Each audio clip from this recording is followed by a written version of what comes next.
All right, let's jump right in. We're talking about a really powerful idea today, the notion that when your staff is burning out, the problem isn't their endurance, it's actually your systems.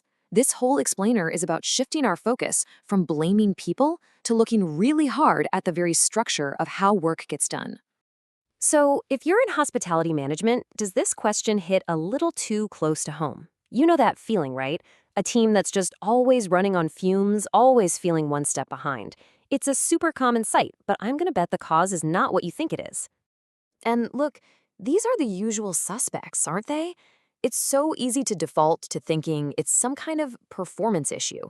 That if people were just more disciplined, or maybe if they were trained better, the whole problem would just vanish. Or we just chalk it up to, oh, it's the busy season. But what if all those assumptions are just completely off base? What if the problem has nothing to do with the people at all? This is the pivot we have to make because the real issue, it's usually hiding in plain sight, right inside the daily operations of your business. And there it is. This is the absolute heart of the matter. That constant stress, the exhaustion, it's a direct result of how you've designed, or maybe failed to design, the workflows your staff have to navigate every single day. It's an operational problem, not a human one. So, to really get this, we've got to be on the same page about what burnout actually is. I mean, it's a word that gets thrown around all the time, but its real definition is way more specific, and it kind of reveals why systems are the key. See, notice how this definition says nothing about laziness or not trying hard enough? Burnout is literally about being constantly interrupted, having to juggle a million tiny, fragmented tasks, and just trying to function in a state of total mental chaos. That is the real enemy. Seriously, think about it for a second. A team member isn't just handling inquiries. No way.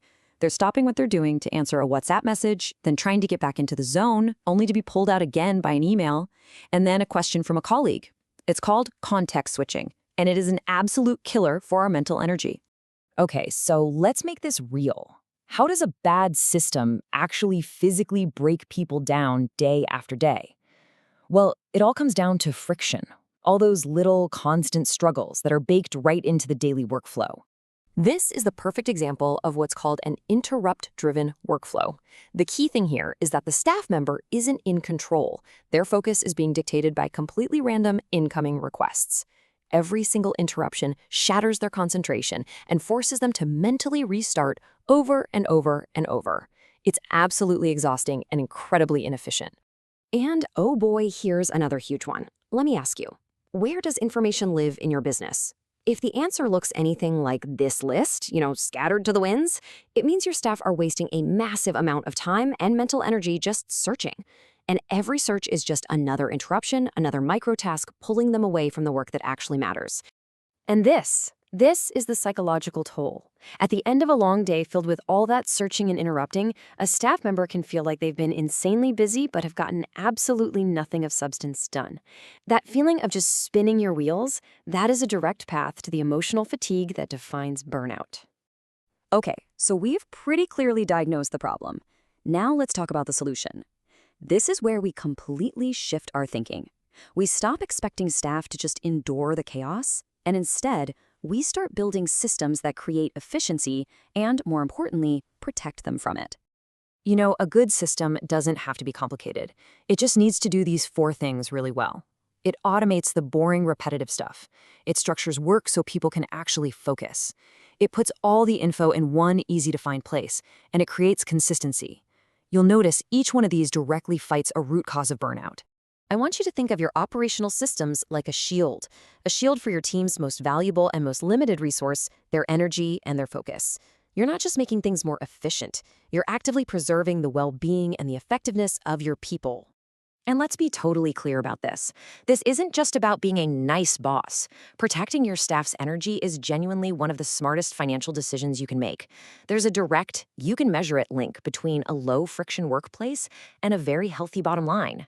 This slide just captures that core mental shift perfectly. The old way of thinking in hospitality was all about hiring tough people, right? People who could handle a crazy high-pressure environment. But the new, high-performing mindset is about building systems that remove all the unnecessary pressure, freeing up your team's talent for what really matters, like guest experience and creative problem-solving.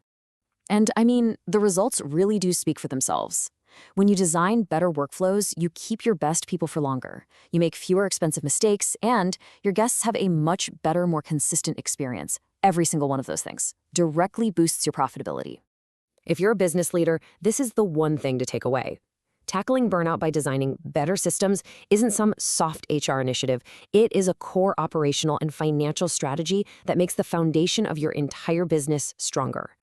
So next time your team seems totally overwhelmed, I want you to just pause and resist that default reaction. The first question that pops into your head probably shouldn't be about hiring more people or finding tougher ones. Instead, ask this: where is the friction? Which part of our process is making people repeat their work or hunt for information or constantly get interrupted? Start right there, because when you fix the system, you'll almost always find you've fixed the people problem too. Look, you just can't build a successful, long-term business on the back of human endurance. It's not possible. People will always have limits. But a well-designed system, that's how you create performance that is truly, genuinely sustainable.